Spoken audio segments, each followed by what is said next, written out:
2. Plato. Plato dilahirkan di Athena pada tahun 427 sebelum Masehi dan meninggal di sana pada tahun 347 sebelum Masehi dalam usia 80 tahun. Ia berasal dari keluarga aristokrasi yang turun-temurun, memegang peranan penting dalam politik Athena. Ia pun bercita-cita sejak mudanya untuk menjadi orang negara. Tetapi perkembangan politik di masanya tidak memberi kesempatan padanya untuk mengikuti jalan hidup yang diinginkannya itu. Namanya bermula ialah Aristokles. Plato namanya kemudian yang diberikan oleh gurunya bermain senam.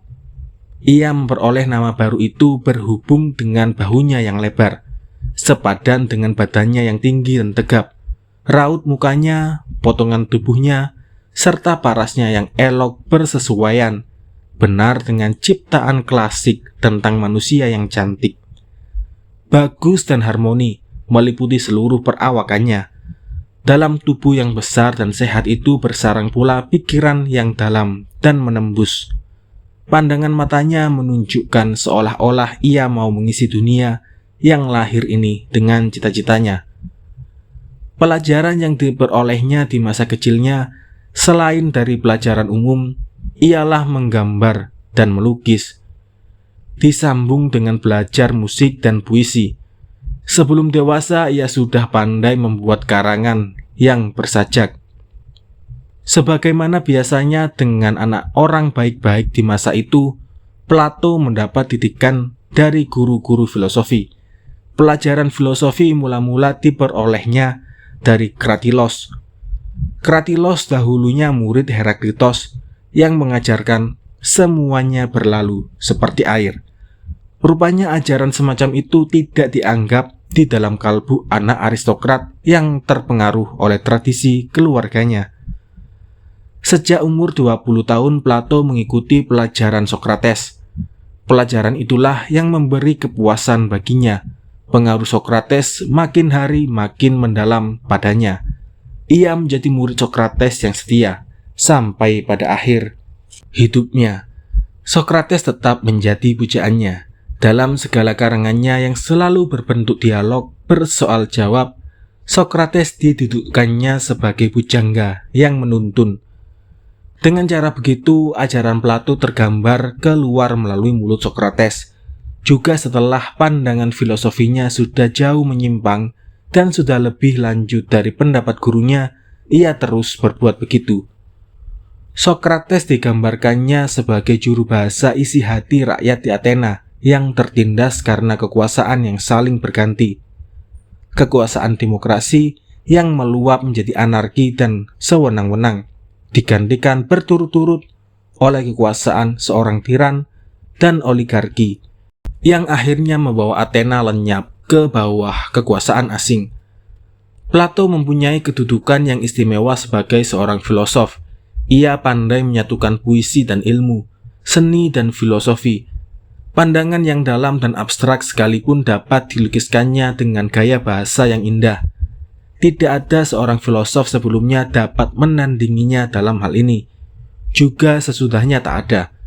Hukuman yang ditimpakan itu dipandangnya suatu perbuatan zalim. Meminum racun besar sekali pengaruhnya atas pandangan hidup Plato. Sokrates di matanya adalah seorang yang sejujur-jujurnya dan seadil-adilnya, orang yang tak pernah berbuat salah. Hukuman yang ditimpakan itu dipandangnya suatu perbuatan zalim semata-mata yang dilakukan oleh orang-orang yang moral tidak bertanggung jawab.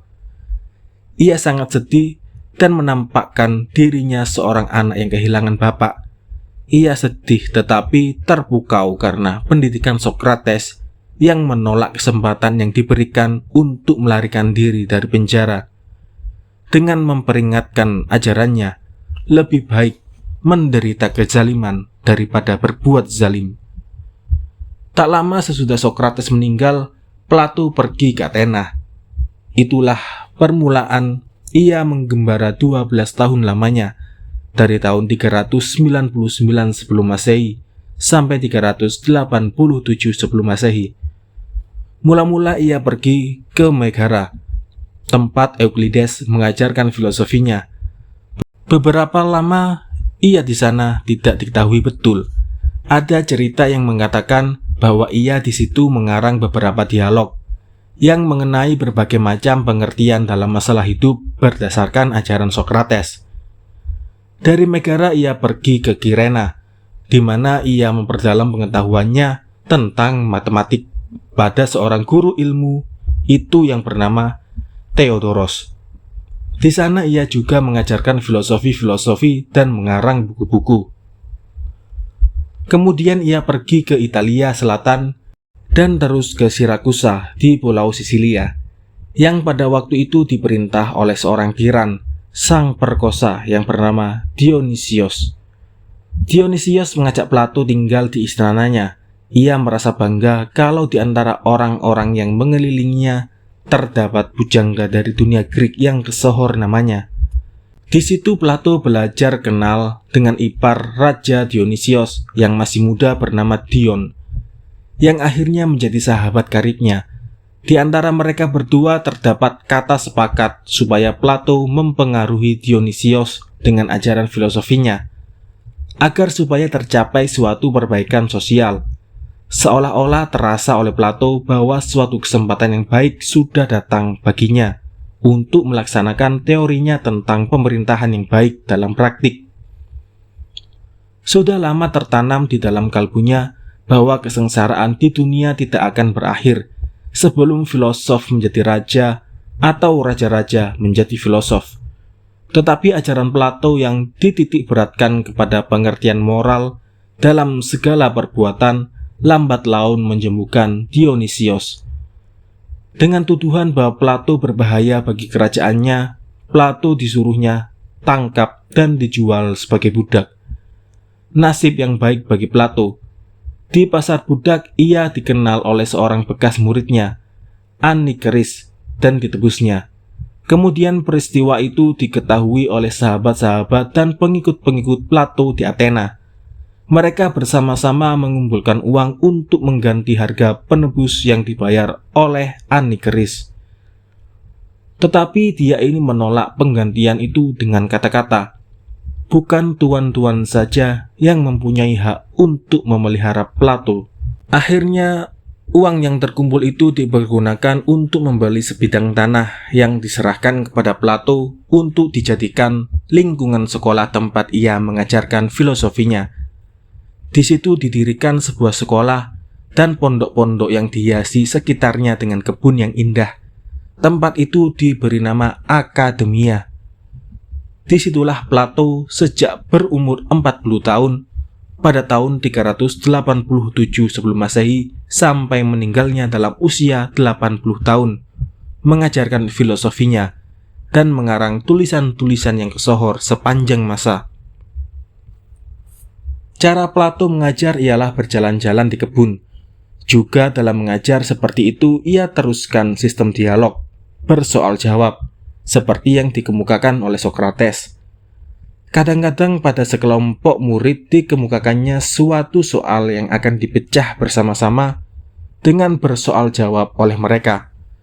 Lantas ia berjalan ke kelompok lain dengan mengemukakan pula sebuah soal yang harus mereka perbincangkan bersama-sama.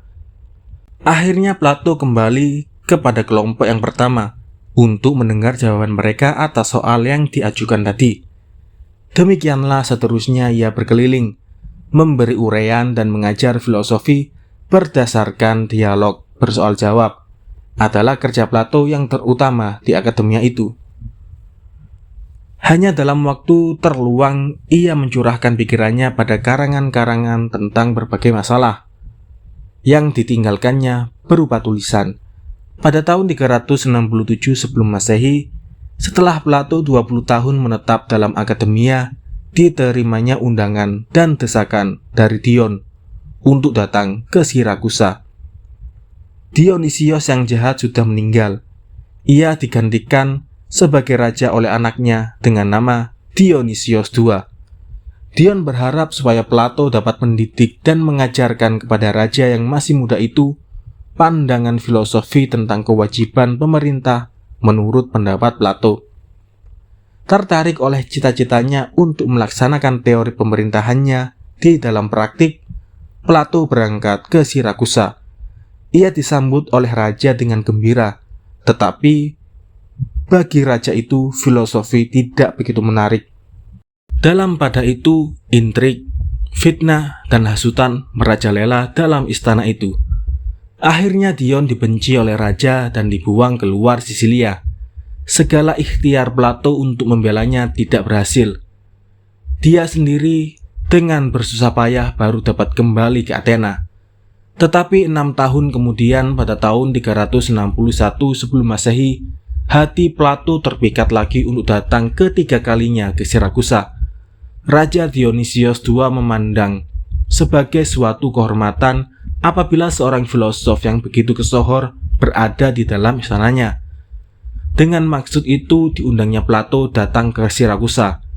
Plato datang ke Sirakusa dengan niat untuk mendamaikan pertentangan antara Dionysios II dengan sahabatnya Dion, dan berusaha supaya dia ini boleh pulang kembali ke Sirakusa. Tetapi maksudnya itu tidak berhasil, dan harapannya untuk mencoba sekali lagi melaksanakan cita-citanya tentang pemerintahan yang baik dalam praktik gagal sama sekali. Dengan kesabaran hati seorang filosof, ia kembali ke Athena. Sejak itu ia memusatkan perhatiannya pada akademia sebagai guru dan pengarang. Seorang filosof menulis tentang dia sebagai berikut. Plato pandai berbuat. Ia dapat belajar seperti Solon dan mengajar seperti Sokrates. Ia pandai mendidik pemuda yang ingin belajar dan dapat memikat hati dan perhatian sahabat-sahabat pada dirinya. Murid-muridnya begitu sayang padanya seperti ia sayang kepada mereka. Dia itu bagai mereka, adalah sahabat, guru, dan penuntun. Tak kala seorang muridnya merayakan perkawinannya, Plato yang sudah berumur 80 tahun datang juga pada malam perjamuan itu. Ia turut riang dan gembira. Setelah agak larut dalam rumah itu, di sana ia tertidur dan tidur untuk selama-lamanya dengan tiada bangkit lagi. Esok harinya seluruh Athena mengantarkannya ke kubur. Plato tidak pernah kawin dan tidak punya anak. Kemenakannya, Speusippos menggantikannya mengurus akademia. Buah tangan Plato. Tulisan Plato hampir rata-rata terbentuk dialog. Jumlahnya tidak kurang dari 34 buah. Belum dihitung lagi tulisan-tulisannya yang berupa surat dan puisi. Yang sukar ialah menentukan waktu dikarangnya. Semuanya ditulisnya dalam masa lebih dari setengah abad. Tetapi bagaimana urutan terbitnya? Sungguh pun kebanyakannya berdasar atas ide, cita-cita, dan yang tertinggi, ide kebaikan. Pokok pendirian dalam dialog-dialog itu tidak serupa semuanya. Ia mungkin berlain-lain menurut masalah dan waktu. Ada ahli yang memahamkan perbedaan-perbedaan itu sebagai kemajuan dalam pikiran Plato. Kemajuan pikiran itu tidak mengherankan. Melihat lamanya ia mengasah pikirannya dengan filosofi. Ada dua pendapat yang terkemuka tentang cara memahamkan buah tangan Plato yang sebanyak itu.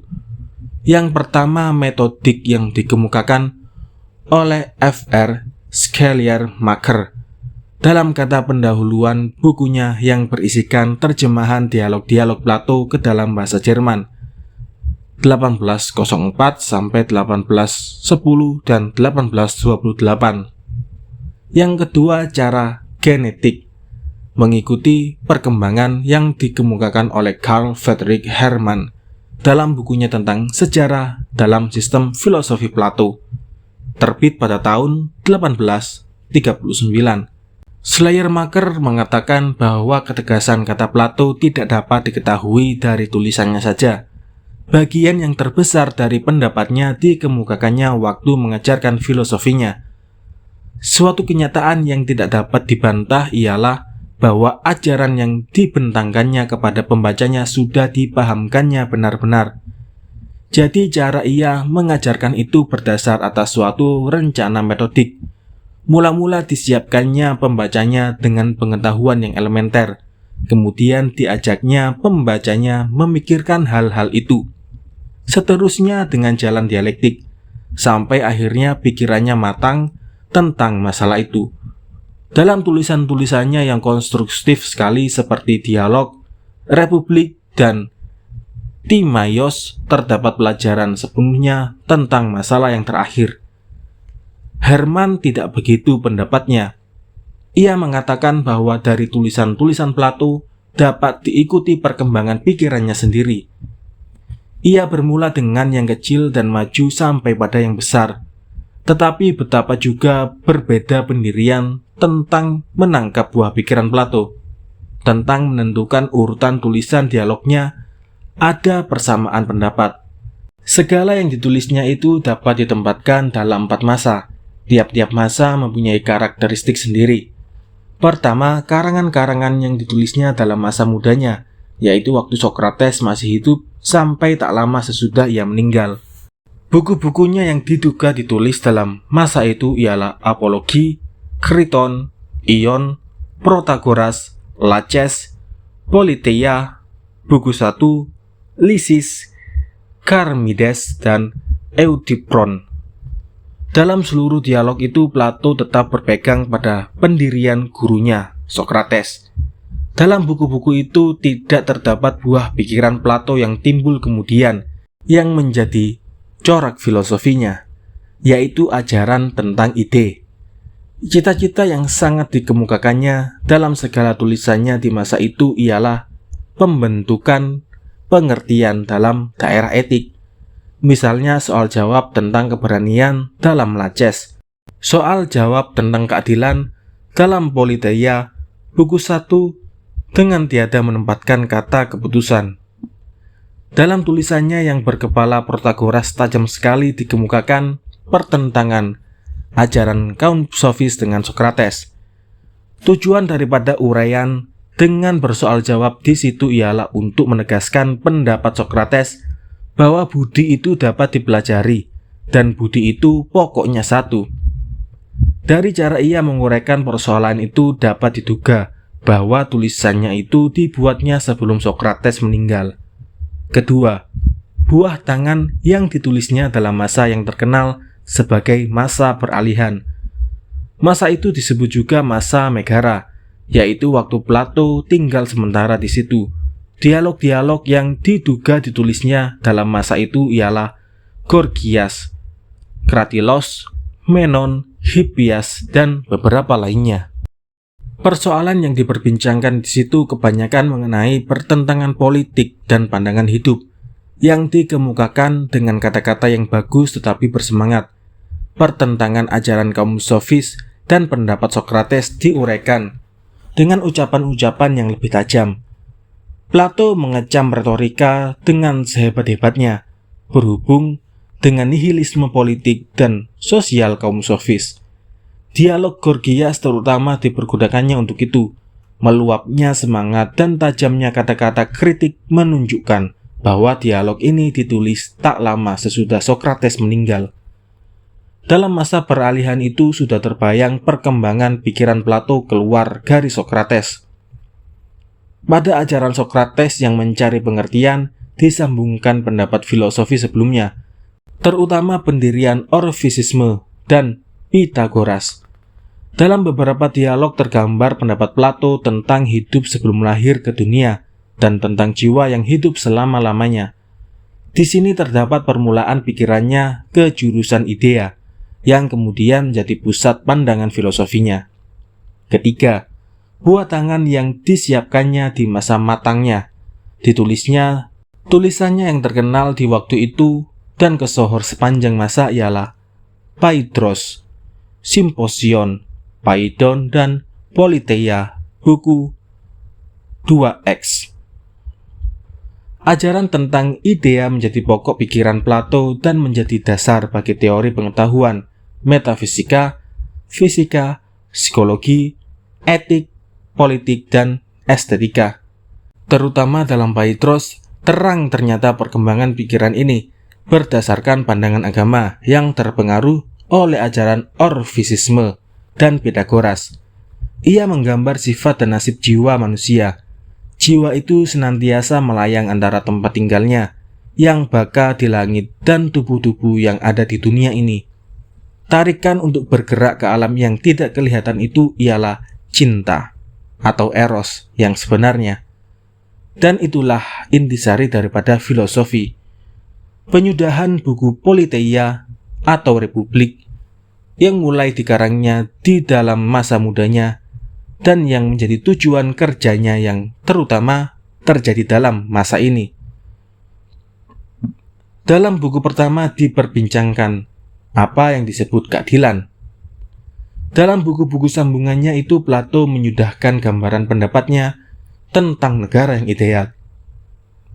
Dalam buku Politeia ini yang diciptakannya dari masa ke masa tergambar perkembangan filosofinya, dari mencari penetapan tentang pengertian sampai pada memahamkan keadaan dalam dunia yang lahir dari jurusan idea yang kekal.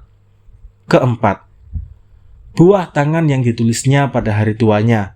Dialog-dialog yang dikarangnya di masa itu sering disebut Theaitetos, Parmenides, Sophistos, Politikos, Philebos, Timaios, Critias, dan Nomoi. Tetapi ada ahli-ahli yang menyangsingkan keaslian beberapa dialog itu. Apakah dialog nomor 2, 3, 4, dan 5 dalam urutan ini benar-benar ditulis oleh Plato? Mungkin dialog-dialog itu dikarang oleh murid-muridnya berdasarkan uraian dan pelajaran yang diberikannya. Ada suatu perubahan yang nyata dalam uraiannya pada masa itu. Idea yang biasanya meliputi seluruhnya terletak sedikit ke belakang. Kedudukan logika lebih terkemuka. Perhatian kepada keadaan yang lahir dan kejadian dalam sejarah bertambah besar. Untuk memahamkan isi Timaios seluruhnya, orang harus mempunyai pengetahuan lebih dahulu tentang ilmu-ilmu spesial, terutama ilmu alam dan ilmu kesehatan. Dengan uraian yang terbentang di dalam dialog itu, Plato membawa pembacanya ke daerah kosmologi dan filosofi alam.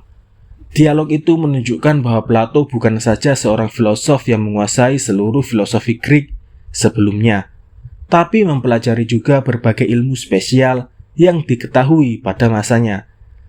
Dalam pikirannya semuanya itu tersusun ke arah satu tujuan. Timaios boleh dikatakan suatu ajaran teologi tentang lahirnya dunia dan pemerintahan dunia. Dalam Timaios terdapat suatu paduan antara filosofi Elea dan filosofi Heraklitos. Pada tingkat yang lebih tinggi seperti dalam dialog yang dulu-dulu, Plato tetap memisah antara adanya, satu-satunya yang dapat menjadi objek pengetahuan dan dasar pikiran, dan yang menjadi senantiasa, yang menjadi pokok pandangan yang menimbulkan penglihatan dan uraian yang tidak tepat. Yang adanya yang tetap dan kekal adalah bentuk asal, idea. Dan idea itulah yang menjadi pedoman bagi Tuhan untuk membangun dunia ini. Paham Plato tentang pembentukan dunia ini berdasar pada pendapat Empedokles bahwa alam ini tersusun dari 4 anasir yang asal, yaitu api, udara, air, dan tanah. Tetapi tentang proses pembangunan seterusnya berlainan pendapatnya. Menurut Plato, Tuhan sebagai pembangun alam menyusun anasir yang 4 itu dalam berbagai bentuk menjadi satu kesatuan. Ke dalam bentuk yang satu itu Tuhan memasukkan jiwa, dunia, yang akan menguasai dunia ini. Karena itu pembangunan dunia ini sekaligus menentukan sikap hidup manusia dalam dunia ini. Sepadan dengan itu pendapat Plato dalam Nomoi atau hukum. Di situ terdapat uraian yang panjang lebar tentang syarat-syarat hidup bernegara. Dari berbagai tulisan Plato pada masa tuanya itu tampak pula bahwa pengaruh Pitagoras tentang hidup santri bertambah besar atasnya. Dalam suatu lukisan mitos digambarkannya cara membersihkan jiwa, sifat hukuman balasan atas perbuatan dan perihal hidup sesudah mati. Hampir semua dialog yang dikarang Plato adalah campuran antara filosofi, puisi, ilmu, dan seni.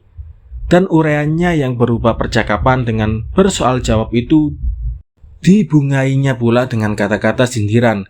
ironi dan kisaran, serta dongeng yang berisikan teladan.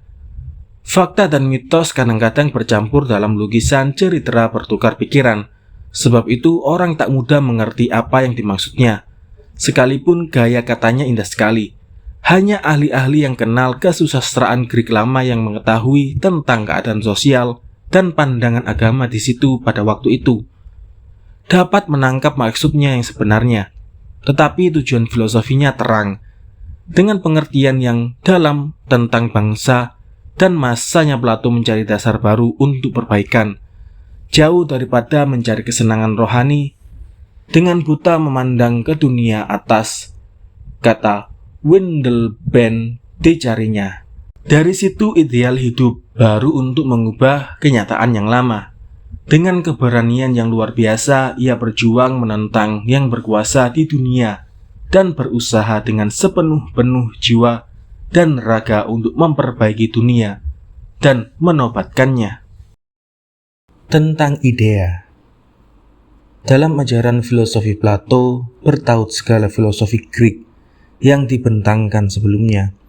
Ajaran Heraklitos yang bertentangan dengan ajaran Parmenides, pendapat kaum sofis yang bertentangan dengan pendapat Sokrates, mencapai sintesanya, penggabungannya, pada tingkat yang lebih tinggi. Intisari daripada filosofi Plato ialah pendapatnya tentang idea. Itu adalah suatu ajaran yang sangat sulit memahamkannya. Salah satu sebab ialah bahwa pahamnya tentang idea selalu berkembang. Bermula idea itu dikemukakannya sebagai teori logika, kemudian meluas menjadi pandangan hidup, menjadi dasar umum bagi ilmu dan politik sosial, dan mencakup pandangan agama. Dalam filosofi sebelum Sokrates, sering terdapat persoalan dan pertentangan sekitar masalah adanya, bagaimana kedudukan adanya itu yang dianggap satu dan tetap terhadap yang banyak, dan yang berubah-ubah senantiasa. Plato meninjau lebih dalam dengan mengemukakan pertanyaan, apakah yang disebut adanya? Apakah kita tidak perlu mempunyai pengertian yang tepat lebih dahulu tentang adanya, sebelum mempersoalkan dengan apa ia sama? Mana dan berapa bagiannya? Memang Sokrates telah mulai filosofinya dengan mencari pengertian tentang itu. Apa yang disebut berani? Apa yang dikatakan berpaham? Apa keadilan? Apanya kebaikan? Jalan yang ditempuhnya untuk memperoleh pengertian itu ialah jalan induktif. Bertanya kepada tiap-tiap orang yang diajaknya bersoal tentang itu. Pengertian yang umum tentang apa yang disebut berani, berpaham, keadilan, dan kebaikan hendak dicapai dari pendapat-pendapat orang yang banyak. Plato meningkat lebih tinggi. Ia memajukan lebih dahulu pengetahuan yang pokok. Ia bertanya apakah yang disebut adanya selama-lamanya, tak pernah menjadi, dan apakah yang disebut menjadi selama-lamanya, tetapi tak pernah ada. Yang pertama dipahamkan dengan kecerdasan berpikir, menyatakan yang tetap dan tinggal serupa selama-lamanya. Yang satu lagi dikatakan hasil daripada pandangan yang teliti, melihat timbul dan hilang, tetapi sebenarnya tak pernah ada. Di sini Plato memisah kenyataan yang kelihatan dalam alam yang lahir, di mana berlaku pandangan Heraklitos, dan alam pengertian yang abstrak, di mana berlaku pandangan Parmenides. Dalam bidang yang pertama, yang ada hanya kiraan, sebab kalau semuanya mengalir dengan tidak berhenti-hentinya, tiap barang bagi tiap orang pada setiap waktu hanya berupa seperti yang terbayang di mukanya, maka manusia menjadi ukuran dari segalanya. Seperti dikatakan oleh Protagoras. Tetapi pengetahuan dapat memberikan apa yang tetap adanya, yaitu idea. Pengertian yang dikemukakan oleh Sokrates diperdalam oleh Plato menjadi idea. Idea itu lain sekali hubungannya dengan pendapat orang-orang. Berlakunya idea itu tidak bergantung kepada pandangan dan pendapat orang banyak. Ia timbul semata-mata dari kecerdasan berpikir. Pengertian yang dicari dengan pikiran ialah idea. Idea pada hakikatnya sudah ada, tinggal mencarinya saja lagi. Pokok tinjauan filosofi Plato ialah mencari pengetahuan tentang pengetahuan. Ia bertolak dari ajaran gurunya, Sokrates, yang mengatakan budi ialah tahu. Budi yang berdasarkan pengetahuan menghendaki suatu ajaran tentang pengetahuan sebagai dasar filosofi. Pertentangan antara pikiran dan pandangan menjadi ukuran bagi Plato. Pengertian yang mengandung di dalamnya pengetahuan dan budi yang dicarinya bersama-sama dengan Sokrates pada hakikatnya dan asalnya berlainan sama sekali dari pemandangan. Sifatnya tidak diperoleh dari pengalaman. Pemandangan hanya alasan untuk menuju pengertian. Ia diperoleh atas usaha akal sendiri. Kalau kita melihat seekor kuda yang bagus atau seorang perempuan yang cantik, penglihatan itu hanya mengingatkan dalam keinsafan kita pengertian bagus yang sebenarnya yang tidak seluruhnya tergambar pada kuda yang bagus itu atau perempuan yang cantik. Pengertian bagus yang sebenarnya bukanlah pula kumpulan segala yang bagus yang kelihatan pada benda-benda. Terhadap segala yang dipandang itu, idea merupakan suatu ideal, cita-cita. Bangunan yang tampak dengan pandangan tidak lain daripada tiruan akan gambaran yang tidak sempurna daripada bangunan yang sebenarnya dalam pengertian. Ia serupa, tapi tidak sama. Pendapat ini diteruskan oleh Plato ke dalam daerah filosofi bahasa. Kata-kata tidak pernah menggambarkan pengertian yang sebenarnya. Ambil misalnya pembicaraan antara dua orang. Apa sebab mereka saling mengerti? Bagaimana pendapat mereka tentang sesuatu pengertian bisa serupa atau berbeda? Kata tak lain daripada bunyi. Bagaimana kata itu bisa mempunyai arti? Pendengaran bunyi kata itu tidak menentukan maksud kata yang terdengar itu. Kata-kata sebagai bunyi hanya merupakan simbol daripada sesuatunya yang terletak di belakangnya. Kata itu hanya mengingatkan dalam keinsafan kita bahwa ada yang bersembunyi di belakangnya. Hanya pikiran dapat menangkap logika yang tepat daripada hubungan kata-kata itu. Berpikir dan mengalami adalah dua macam jalan yang berbeda untuk memperoleh pengetahuan. Pengetahuan yang dicapai dengan berpikir lebih tinggi nilainya dari pengetahuan yang diperoleh dengan pengalaman. Sekarang bagaimana hubungan antara pikiran dan pengalaman? Untuk menggambarkannya, Plato melahirkan dua macam dunia, yaitu dunia yang kelihatan dan bertubuh dan dunia yang tidak kelihatan dan tidak bertubuh. Dunia yang bertubuh adalah dunia yang lahir, terdiri daripada barang-barang yang dapat kita lihat dan alami, yang berubah senantiasa menurut benda dan waktu. Dunia yang tidak kelihatan dan tidak bertubuh adalah dunia daripada idea, dunia yang imateril, tetap dan tidak berubah-ubah. Idea menurut paham Plato tidak saja pengertian jenis, tetapi juga bentuk daripada keadaan yang sebenarnya. Idea bukanlah suatu pikiran, melainkan suatu realita. Pendapat Plato tentang dunia yang tidak bertubuh merupai pendapat Parmenides tentang adanya yang satu, kekal dan tidak berubah-ubah.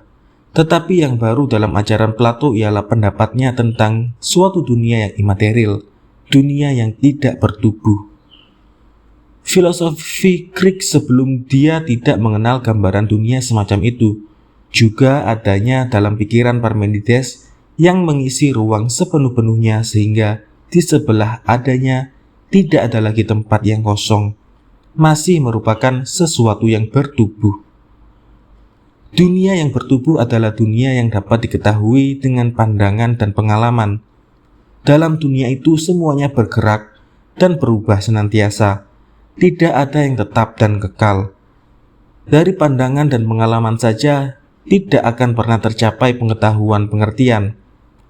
Berhadapan dengan itu terdapat dunia yang tidak bertubuh daripada idea, yang lebih tinggi tingkatnya dan yang menjadi objek dari pengetahuan, pengertian. Apabila pengertian yang dituju itu memperoleh bentuknya yang tepat, ia tidak berubah-ubah lagi dan bertempat di dalam dunia idea. Idea itulah yang melahirkan pengetahuan yang sebenarnya. Pada gambaran Plato tentang dunia yang dua itu terdapat tingkat yang mempertalikan buah pikiran filosofi yang lama. Ajaran Heraklitos tentang semuanya mengalir, di mana tak ada yang tetap dapat ditampung dalam dunia Plato yang bertubuh. Dunia yang kelihatan, yang berisikan badan-badan yang bertubuh, yang menjadi objek pemandangan dan pengalaman, yang berjenis rupa dan berubah senantiasa, disebutnya dunia Heraklitos yang selalu dalam kejadian. Di situ didapati terus-menerus timbul dan hilang dengan tidak ada yang tetap.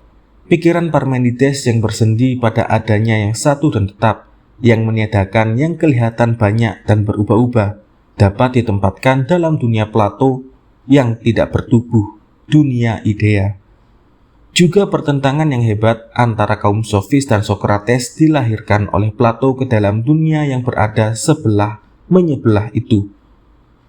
Dalam memperdalam pendapat Sokrates tentang pengertian, ia memasukkan ke dalam ajarannya teori pengetahuan kaum sofis yang berdasarkan pendapat Pitagoras, bahwa manusia adalah ukuran dari segala-galanya. Plato menambahkan bahwa dari pemandangan saja tidak pernah tercapai pengetahuan dengan pengertian. Pemandangan saja tidak dapat membangun ilmu. Di sebelah itu mesti ada pengetahuan dengan pikiran untuk mencapai kebenaran yang sebenar-benarnya, yang umum bagi segala orang. Pikiran dan pengalaman adalah dua macam tingkat pengetahuan yang berlainan. Nilainya pun berlainan pula. Dalam konsepsi Plato, dunia yang bertubuh dan dunia yang tidak bertubuh terpisah sama sekali. Ini kelanjutan daripada pendapatnya tentang perbedaan antara pikiran dan pandangan. Pengetahuan dengan pengertian hanya mengenal dunia yang ada dan tidak menjadi. Pandangan dan pengalaman mengenal dunia yang selalu menjadi. Tetapi dunia yang bertubuh tidaklah semata-mata berdiri sendiri. Ada hubungannya di mana-mana dengan dunia yang tidak bertubuh, dunia idea, yang memberikan makna dan tujuan kepada dunia yang lahir. Bagaimana hubungan yang dua itu? Suatu contoh hubungan itu dapat dilihat dalam daerah matematik. Matematik bekerja dengan segitiga, buntaran dan bola yang tidak terdapat dalam dunia yang lahir. Semua itu adalah gambaran daripada idea yang hidup dalam dunia yang tidak kelihatan. Dunia atas, simbol daripada realita yang sebenarnya. Bangunan-bangunan yang digambar dan dibuat itu adalah tiruan yang tidak sempurna daripada bentuk matematik yang sebenarnya. Ia merupai idea dari dunia atas, tetapi tidaklah sama dengan itu. Suatu contoh lain tampak pada pekerjaan membangun. Seorang pembuat barang-barang tembikar memadu tanah liat menjadi kendi. Kepada tanah yang tidak berbentuk itu diberikannya bentuk serupa kendi. Dari mana diperolehnya bentuk yang memberikan rupa kepada kendi itu? Bentuk itu tidak ada pada barang yang dikerjakannya. Bentuk itu datang dari luar. Hal ini lebih ternyata lagi pada suatu macam barang yang diperbuat untuk pertama kali. Contoh yang dapat ditiru belum ada kelihatan dalam dunia yang lahir ini. Si pandai tukang dapat membuatnya karena bangunan barang baru itu tertanam dalam kepalanya sebagai tiruan daripada bentuk barang asal yang berada dalam dunia yang tidak bertubuh, dunia idea. Mengenai hubungan dunia yang dua itu perlu juga diperhatikan bahwa Plato membagi pengertian yang ada di dalam dunia idea itu dalam dua golongan. Pertama, pengertian budi yang dicari Sokrates dengan ketentuan normatif. Pengertian budi itu akan menentukan tujuan dan nilai daripada penghidupan etik. Kedua, pengertian matematik yang dalam pengalaman tak pernah dilaksanakan. Dalam pandangan tidak pernah terdapat bangunan matematik yang sebenarnya. Bola yang diperbuat dengan alat teknik yang sebaik-baiknya pun tidak sempurna. Tidak sama benar dengan bola dalam pengertian matematik. Pembagian pengertian dalam dua golongan itu besar kelanjutannya dalam praktik hidup dan ilmu.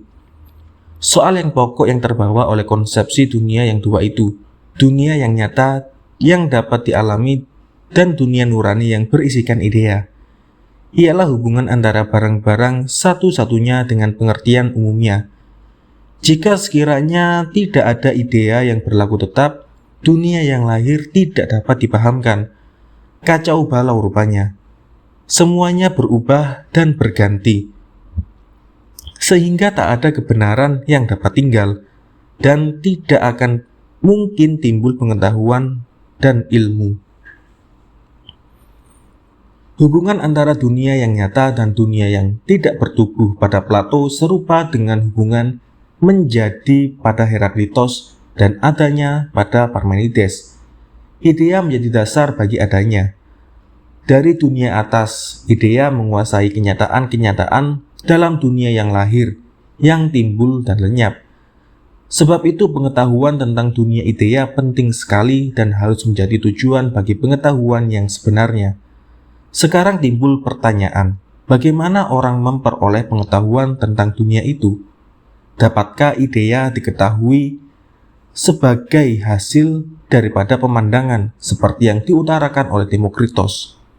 Menurut Plato tidak, sebab idea itu tempatnya dalam dunia yang lain.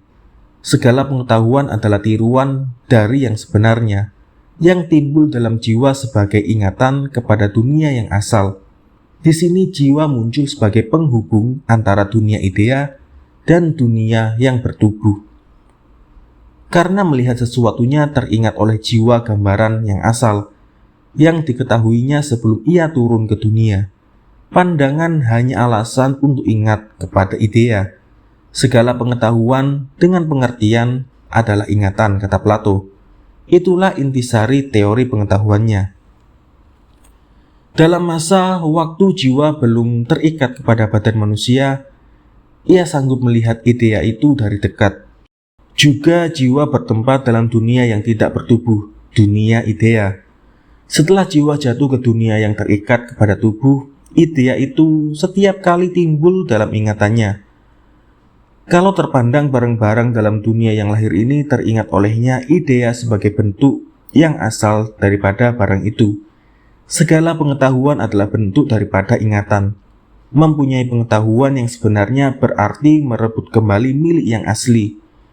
Dalam pekerjaan untuk memperoleh pengetahuan dengan pengertian, jiwa bergerak selangkah demi selangkah ke atas, ke dunia idea, dunia asalnya. Kerinduan jiwa untuk naik ke atas, ke tempat asalnya, adalah suatu gerak filosofi, gerak eros, cinta. Cinta pada pengetahuan, filosofia, menimbulkan tujuan untuk mengetahui bahwa jiwa ingat kembali apa yang dahulu diketahuinya dan bahwa ia merebut kembali apa yang dahulu dimilikinya adalah tanda yang ia itu hidup selama-lamanya. Menurut Plato, sebanyak pengertian, sebanyak itu pula jenis idea. Terhadap tiap pengertian yang bersangkutan dengan barang, sifat, hubungan, ada idea yang bertepatan. Tetapi seluruh dunia idea itu merupakan satu kesatuan yang di dalamnya terdapat pertingkatan derajat. Idea yang tertinggi ialah idea kebaikan, sebagai Tuhan yang membentuk dunia. Plato menyamakan dengan matahari yang menyinari semuanya. Idea kebaikan tidak saja sebab timbulnya tujuan pengetahuan dalam dunia yang lahir, tetapi juga sebab tumbuh dan kembang segala-galanya. Idea kebaikan adalah pokok. Karena itu dunia idea tersusun menurut sistem teleologi. Suatu susunan yang teratur, tepat menurut tujuan yang sudah tertentu. Karena sinar yang memancar dari idea kebaikan, semua tertarik padanya dan karena itu ia jadi sebab tujuan dari segala-galanya. Dalam dunia yang asal, ia sebab dari adanya dan pengetahuan. Tetapi sebab itu pada hakikatnya tidak lain daripada tujuan. Dalam sistem hierarki itu, di bawah idea kebaikan berada jiwa dunia yang sebagai badan yang tidak bertubuh masuk ke dunia dan menggerakkannya. Kemudian berikut idea keindahan yang rapat sekali hubungannya dengan idea yang tertinggi. Ia adalah satu bentuk yang terutama daripada bayangan yang baik dalam dunia yang nyata. Cahaya dari yang indah itulah yang menjadikan jiwa takjub dan rindu hendak kembali ke dunia yang asal.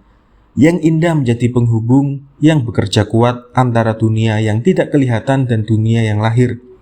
Jiwa yang indah yang menjelma dalam perbuatan menyelenggarakan adab, seni dan ilmu, pendidikan dan usaha politik, akhirnya naik ke atas dalam bentuk indah yang murni, ke tempat asalnya dalam dunia yang tidak bertubuh.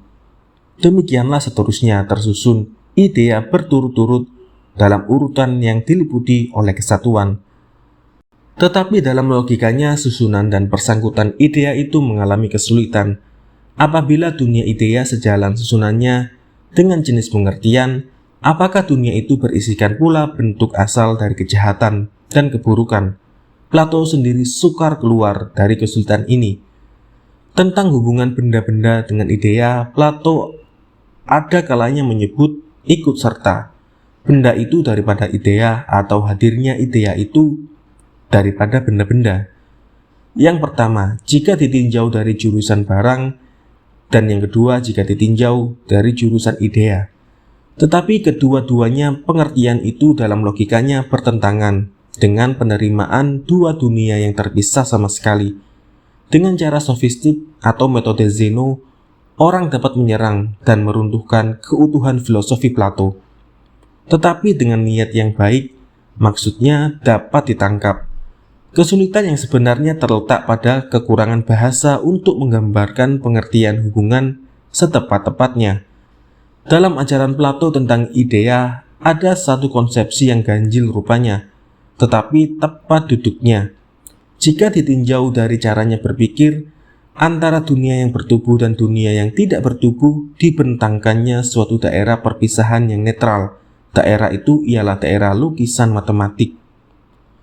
Angka-angka dan bangunan-bangunan ilmu ukur lukisan itu berbeda dengan dunia yang berubah-ubah dan sementara. Karena ia berlaku tetap untuk selama-lamanya, sifatnya sama dengan idea. Ia berbeda dengan idea karena bangunannya itu dapat dilihat dan berulang-ulang dilukiskan. Dalam hal ini ia serupa dengan barang-barang yang bertubuh. Lukisan matematik ini adalah maknanya. Plato menggambarkan dengan itu satu cara. Bagaimana jiwa naik ke atas dari dunia yang lahir kelihatan ke dunia idea. Yang tinggi-tinggi tidak dapat dicapai sekaligus dengan sekali lompat. Matematik adalah alat yang baik untuk meningkat, berangsur-angsur dengan urutan yang tepat. Bimbingannya menuju dunia idea begitu baik menurut Plato, sehingga di atas pintu masuk ke akademia disuruhnya rekamkan kalimat, orang yang tidak tahu matematik jangan masuk di sini. Etik Plato. Seperti juga dengan pandangan Socrates, etik Plato bersifat intelektual dan rasional. Dasar ajarannya ialah mencapai budi baik. Budi ialah tahu. Orang yang berpengetahuan dengan sendirinya berbudi baik. Sebab itu sempurnakanlah pengetahuan dengan pengertian. Tujuan hidup ialah mencapai kesenangan hidup. Yang dimaksud dengan kesenangan hidup itu bukanlah memuaskan hawa nafsu di dunia ini. Kesenangan hidup diperoleh dengan pengetahuan yang tepat dengan nilai barang-barang yang dituju. Di bawah cahaya idea kebaikan, orang harus mencapai terlaksananya keadilan dalam pergaulan hidup. Apa yang baik bagi seorang baik bagi masyarakat, dan apa yang baik bagi masyarakat baik bagi orang seorang. Antara kepentingan orang seorang dan kepentingan masyarakat tidak boleh ada pertentangan. Pendapat Plato seterusnya tentang etik bersendi pada ajarannya tentang idea. Dualisme dunia dalam teori pengetahuan diteruskannya ke dalam praktik hidup. Oleh karena kemauan seorang bergantung kepada pendapatnya, nilai kemauannya itu ditentukan pula oleh pendapat itu. Dari pengetahuan yang sebenarnya yang dicapai dengan dialektik timbul budi yang lebih tinggi daripada yang dibawakan oleh pengetahuan dari pandangan. Jadinya menurut Plato ada dua macam budi. Pertama, budi filosofi yang timbul dari pengetahuan dengan pengertian. Kedua, budi biasa yang terbawa oleh kebiasaan orang banyak. Sikap hidup yang dipakai tidak terbit dari keyakinan, melainkan disesuaikan kepada moral orang banyak dalam hidup sehari-hari. Tujuan budi filosofi terletak di dalam dunia yang tidak kelihatan. Budi biasa tujuannya ialah barang-barang keperluan hidup di dunia ini. Oleh karena tujuannya berlainan, daerah berlakunya berlainan pula. Dengan begitu Plato mengatasi pertentangan antara ajaran Sokrates dan ajaran kaum sofis. Tetapi ada hubungan antara yang dua itu. Hubungan itu timbul karena kerinduan jiwa untuk kembali pulang ke dunia yang asal. Semua yang kelihatan merupai yang tidak kelihatan. Jiwa yang murni sangat rindu kepada dunia yang asal, di mana ia dapat memandang semuanya dalam kesuciannya dan kesempurnaannya. Hal ini menjadi dasar yang normatif bagi etik dan agama.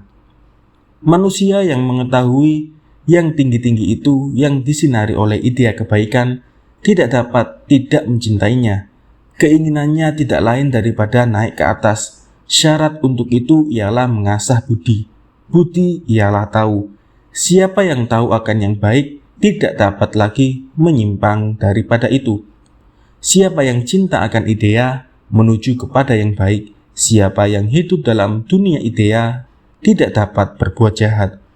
Jadinya jalan untuk mencapai budi baik ialah menanam keinsafan untuk memiliki idea dengan pikiran. Tanda dunia idea ialah tidak berubah-ubah, pasti dan tetap dan merupakan bentuk yang asal. Itulah yang membedakannya dari dunia yang nyata, yang berubah senantiasa. Dalam perubahan itu dapat ditimbulkan bentuk-bentuk tiruan daripada bangunan yang asal, yaitu dari dunia idea. Sebab itu ada dua jalan yang dapat ditempuh untuk melaksanakan dasar etik. Pertama, melarikan diri dalam pikiran dari dunia yang lahir dan hidup semata-mata dalam dunia idea. Kedua, mengusahakan berlakunya idea itu dalam dunia yang lahir ini, dengan perkataan lain melaksanakan hadirnya idea dalam dunia ini. Tindakan yang pertama merupakan suatu perbuatan yang ideal. Tindakan yang kedua kelihatan lebih real. Kedua-dua jalan itu ditempuh oleh Plato pada masa mudanya, seperti ternyata dalam bukunya Phaedros, Gorgias, Thaetet, dan Phaedon. Ia melalui jalan pertama. Pelaksanaan etiknya didasarkannya pada memiliki idea sebesar-besarnya dengan menjauhi dunia yang nyata. Hidup diatur sedemikian rupa sehingga timbul cinta dan rindu kepada idea. Plato mungkin merasai kemudian bahwa idea itu sukar melaksanakannya. Dalam bagian kedua daripada hidupnya, ia berpaling kepada jalan yang kedua. Sungguh pun bangunan tiruan daripada idea jauh dari sempurna. Sikap hidup diatur sedemikian rupa supaya hidup yang lahir ikut serta pada idea. Cara itu dibentangkannya di dalam bukunya Republik, dengan menciptakan suatu negara ideal. Tetapi kedua tujuan etik itu yang berlainan jalannya dalam konsepsi Plato bersatu kembali pada bidang agama, yang menekankan bahwa budi adalah tujuan untuk melaksanakan idea keadilan dalam penghidupan orang seorang dan dalam negara sebagai badan kolektif. Negara ideal. Dalam buku Republik yang menjadi tujuan hidup Plato tergambar pendapatnya tentang pembinaan negara, masyarakat, dan pendidikan. Plato hidup dalam masa Athena, menempuh jalan turun setelah mencapai kedudukan yang gilang gemilang dalam segala lapangan. Pertentangan antara kaya dan miskin sangat menyolok mata. Karena itu pertentangan politik juga hebat. Kekuasaan aristokrasi, oligarki, dan demokrasi datang berganti-ganti. dengan tidak dapat mendudukkan pemerintahan yang tetap. Menurut Plato, nasib Athena hanya dapat tertolong dengan mengubah sama sekali dasar hidup rakyat dan sistem pemerintahan. Itulah alasan baginya untuk menciptakan bentuk suatu negara yang ideal. Pandangan Plato tentang negara dan luasnya masih terpaut pada masanya. Ia lebih memandang ke belakang dari ke muka. Negara Greek di masa itu ialah kota. Jumlah penduduknya tidak lebih daripada 2 atau 3.000 jiwa. Penduduk kota ialah orang-orang merdeka yang mempunyai milik tanah terletak di luar kota yang dikerjakan oleh budak-budaknya. Di antara mereka terdapat saudagar, tukang, pandai besi, dan pejabat negara. Menurut kebiasaan di waktu itu, pekerjaan yang kasar dikerjakan oleh budak belian. Mereka itu tidak dianggap sebagai penduduk sebab tidak merdeka. Dalam pandangan orang di waktu itu, kota adalah suatu badan yang menentukan. Karena kota itulah orang seorang dapat penghargaan atas dirinya. Kepentingan umum harus didahulukan daripada kepentingan orang seorang. Kepentingan bersama yang diwakili oleh negara adalah kepentingan yang setinggi-tingginya. Kemerdekaan kota lebih tinggi tingkatnya dari kemerdekaan orang seorang. Kalau perlu, kemerdekaan orang seorang dibatasi untuk menyelamatkan kemerdekaan negara. Di antara kota-kota Greek, orang Spartalah yang paling sosial sifatnya. Di situ terdapat hidup yang berdisiplin. Penduduknya makan bersama-sama.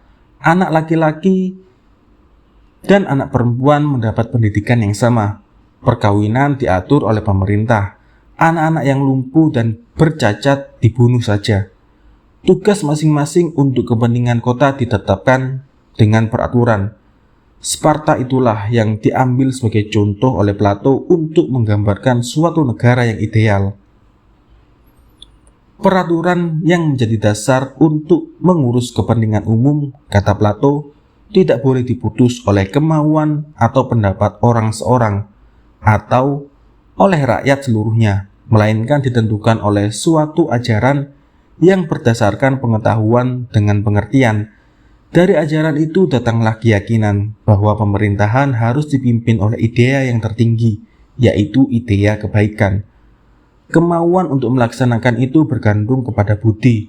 Tujuan pemerintah yang benar ialah mendidik warga negara mempunyai budi. Manusia memperoleh budi yang benar hanya dari pengetahuan, dan karena itu ilmu harus berkuasa di dalam negara. Kesohor ucapan Plato yang mengatakan bahwa kesengsaraan dunia tidak akan berakhir sebelum filosof menjadi raja atau raja-raja menjadi filosof. Negara yang ideal harus berdasar pada keadilan. Tetapi apakah keadilan? Plato mengupas masalah keadilan itu dengan panjang dan lebar berupa percakapan, dialog antara Sokrates dengan beberapa kawannya. Seorang sofis bernama Thrasymachus mencoba memutuskan persoalan itu dengan mengatakan bahwa kekuasaan adalah hukum dan keadilan adalah kepentingan golongan yang kuat. Berbagai pemerintah, baik yang demokrasi maupun yang aristokrasi atau autokrasi, membuat undang-undang menurut kepentingan mereka masing-masing. Undang-undang yang melindungi kepentingan mereka itu dikemukakan kepada rakyat sebagai adil, dan siapa yang melanggar dianggap bersalah dan dihukum.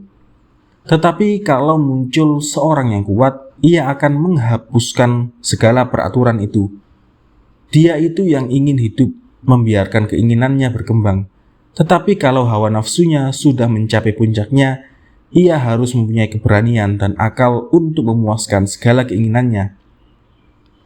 Thrasymachus menganggap itu sebagai keadilan yang biasa dan sebagai ketinggian derajat. Tetapi orang banyak tidak dapat berbuat begitu. Sebab itu dicelanya orang yang semacam itu karena mereka malu akan ketidakmampuan mereka yang ingin mereka sembunyikan. Tindakan orang itu disebutnya perkosa dan tidak bermalu. Mereka mengikat sifat yang berani dan memuji-muji keadilan karena mereka sendiri penakut. Gambaran dalam dialog ini menunjukkan pendapat sofis yang bersifat relatif. yang tidak disetujui oleh Sokrates yang tujuannya mencapai pengertian.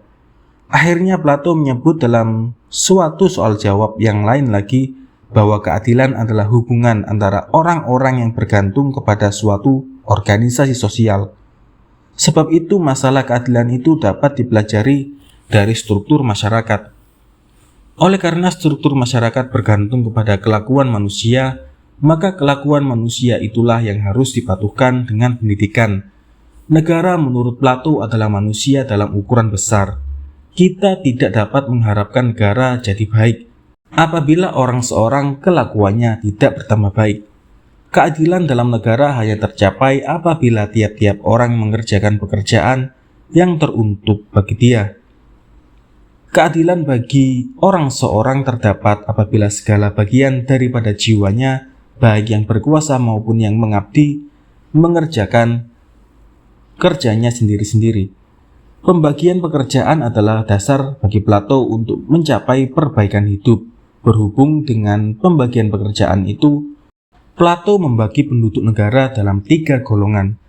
Golongan yang dibawa ialah golongan rakyat jelata, yang berupakan tani, pekerja, tukang, dan saudagar. Kerja mereka ialah menghasilkan keperluan sehari-hari bagi ketiga golongan. Mereka itu merupakan dasar ekonomi bagi masyarakat. Karena mereka menghasilkan, mereka tidak boleh serta dalam pemerintahan. Sebagai golongan yang berusaha, mereka boleh mempunyai hak milik dan harta, boleh berumah tangga sendiri. Mereka hidup dalam keluarga masing-masing. Sekalipun mereka bebas berusaha, budi mereka harus terasuh, yaitu budi pandai menguasai diri. Golongan tengah ialah golongan penjaga atau pembantu dalam urusan negara. Terhadap keluar tugas mereka mempertahankan negara daripada serangan musuh. Terhadap ke dalam tugasnya menjamin supaya undang-undang dipatuhi oleh rakyat. Dasar kerjanya semata-mata mengabdi kepada negara. Oleh karena itu, mereka tidak boleh mempunyai kepentingan diri sendiri. Mereka tidak boleh mempunyai harta, perseorangan, dan keluarga. Mereka tinggal bersama dalam asrama. Hidup dalam sistem komunisme yang seluas-luasnya, meliputi perempuan dan anak-anak. Milik bersama atas perempuan tidak berarti bahwa mereka dapat memuaskan hawa nafsu sesuka-sukanya. Hidup mereka didasarkan atas perbaikan jenis manusia dan hubungan mereka dengan perempuan. Diatur oleh negara dengan pengawasan yang rapi. Anak yang lahir dari hubungan mereka dipungut dan dididik oleh negara. Anak itu tak tahu siapa bapaknya dan siapa ibunya. Tiap-tiap ibu yang melahirkan anak dari penjaga dipandang ibu dari segala anak. Tiap-tiap anak memandang semua penjaga bapaknya. Semua anak yang lahir di situ mengaku satu sama lain bersaudara, kakak beradik. Tiap orang laki-laki dipandang bapak, tiap orang perempuan ibu. Dengan begitu diharapkan akan timbul rasa persaudaraan antara segala manusia. Hanya dengan hidup seperti itu, kaum penjaga, menurut Plato, dapat membulatkan segala perhatiannya kepada negara dan masyarakat. Laki-laki dan perempuan mendapat pendidikan yang sama. Sebab itu juga perempuan dapat menjadi penjaga, menjadi ahli perang. Budi golongan ini ialah keberanian. Budi itu harus terdidik terus. Golongan atas ialah kelas pemerintah atau filosof.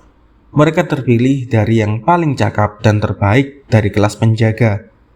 Setelah menempuh pendidikan dan latihan spesial untuk itu, tugas mereka ialah membuat undang-undang dan mengawasi pelaksanaannya. Mereka memangku jabatan yang tertinggi. Selain itu, mereka mempergunakan waktu yang terluang untuk memperdalam filosofi dan ilmu pengetahuan tentang idea kebaikan yang menjadi puncak dalam ajaran Plato. Mereka harus menyempurnakan budi yang tepat bagi golongan mereka, budi kebijaksanaan. Plato berpendapat bahwa dalam tiap-tiap negara segala golongan dan segala orang-orang seorang adalah alat semata-mata untuk kesejahteraan semuanya. Kesejahteraan semuanya itulah yang menjadi tujuan yang sebenarnya. dan itu pula lah yang menentukan nilai pembagian pekerjaan. Dalam negara yang ideal itu, golongan pengusaha menghasilkan tetapi tidak memerintah. Golongan penjaga memperlindungi tetapi tidak memerintah. Golongan cerdik, pandai, diberi makan dan dilindungi, dan mereka memerintah. Ketiga macam budi yang dimiliki oleh masing-masing golongan, yaitu bijaksana, berani, dan menguasai diri, dapat menyelenggarakan dengan kerjasama budi keempat bagi masyarakat, yaitu keadilan. Oleh karena negara ideal tergantung kepada budi penduduknya, pendidikan menjadi urusan yang terpenting bagi negara. Menurut Plato, pendidikan anak-anak dari umur 10 tahun ke atas menjadi urusan negara, supaya mereka terlepas dari pengaruh orang tuanya. Dasar yang terutama bagi pendidikan anak-anak ialah gimnastik atau senam dan musik. Tetapi gimnastik didahulukan. Gimnastik menyehatkan badan dan pikiran. Pendidikan harus menghasilkan manusia yang berani, yang diperlukan bagi calon penjaga. Di sebelah itu diberikan pelajaran membaca, menulis, dan berhitung seberapa perlunya. Dari umur 14 sampai 16 tahun, kepada anak-anak diajarkan musik dan puisi serta mengarang bersajak. Musik menanam dalam jiwa manusia perasaan yang halus, budi yang halus. Karena musik, jiwa kenal akan harmoni dan irama. Kedua-duanya adalah landasan yang baik untuk menghidupkan rasa keadilan. Tetapi dalam pendidikan, musik harus dijauhkan lagu-lagu yang melemahkan jiwa, serta yang mudah menimbulkan nafsu buruk. Begitu juga tentang puisi. Puisi yang merusak moral disingkirkan. Pendidikan musik dan gimnastik harus sama dan seimbang. Dari umur 16 sampai 18 tahun, anak-anak yang menjelang dewasa diberi pelajaran matematik untuk mendidik jalan pikirannya. Di sebelah itu diajarkan pula kepada mereka dasar-dasar agama dan adab sopan, supaya di kalangan mereka tertanam rasa persatuan. Plato mengatakan bahwa suatu bangsa tidak akan kuat kalau ia tidak percaya pada Tuhan. Seni yang memurnikan jiwa dan perasaan tertuju kepada yang baik dan yang indah, diutamakan mengajarkannya. Pendidikan ini tidak saja menyempurnakan pandangan agama, tetapi juga mendidik dalam jiwa pemuda kesediaan berkorban dan keberanian menantang maut. Dari umur 18 sampai 20 tahun, pemuda mendapat didikan militer. Pada umur 20 tahun diadakan seleksi yang pertama. Murid-murid yang maju dalam ujian itu mendapat didikan ilmiah yang mendalam dalam bentuk yang lebih teratur. Pendidikan otak, jiwa, dan badan sama beratnya. Setelah menerima pendidikan ini 10 tahun lamanya datanglah seleksi yang kedua, yang syaratnya lebih berat dan caranya lebih teliti dari seleksi yang pertama. Yang jatuh dapat diterima sebagai pegawai negeri yang maju dan sedikit jumlahnya meneruskan pelajarannya 5 tahun lagi dan dididik dalam ilmu pengetahuan tentang adanya, ajaran tentang idea, dan dialektik. Setelah tamat pelajaran itu, mereka dapat menjangkau jabatan yang lebih tinggi. Kalau mereka sudah 15 tahun bekerja dan mencapai umur 50 tahun, mereka diterima masuk dalam lingkungan pemerintah atau filosof. Pengetahuan dan pengalaman mereka dalam teori dan praktik sudah dianggap cukup untuk melaksanakan tugas yang tertinggi dalam negara, menegakkan keadilan berdasarkan idea kebaikan. Plato insaf benar bahwa konsepsinya itu hanya merupakan suatu gambaran asal, sebagaimana idea lainnya. Seperti ternyata dalam pengalaman, idea itu tidak dapat dicapai seluruhnya, hanya dapat didekati. Dalam buku yang dikarangnya kemudian, hukum, berbagai jenis yang pokok yang dikemukakan di dalam republik diperlemahnya. Milik bersama katanya, atas segala harta dan kerjasama ekonomi yang sebulat-bulatnya hanya mungkin bagi dewa-dewa dan anak-anak dewa. Milik perseorangan dibolehkan, tetapi kemiskinan dan pertumbukan harta di satu tangan harus dilarang. Banyak pengarang yang menamakan ciptaan Plato itu suatu sistem sosialisme, tetapi jika ditinjau benar-benar, Negara idealnya itu hanya merupakan negara sosial yang tujuannya menghilangkan kemiskinan dan menegakkan keadilan. Pelaksanaan komunisme hanya dalam kalangan penjaga dan jumlahnya kira-kira 5% dari seluruh penduduk.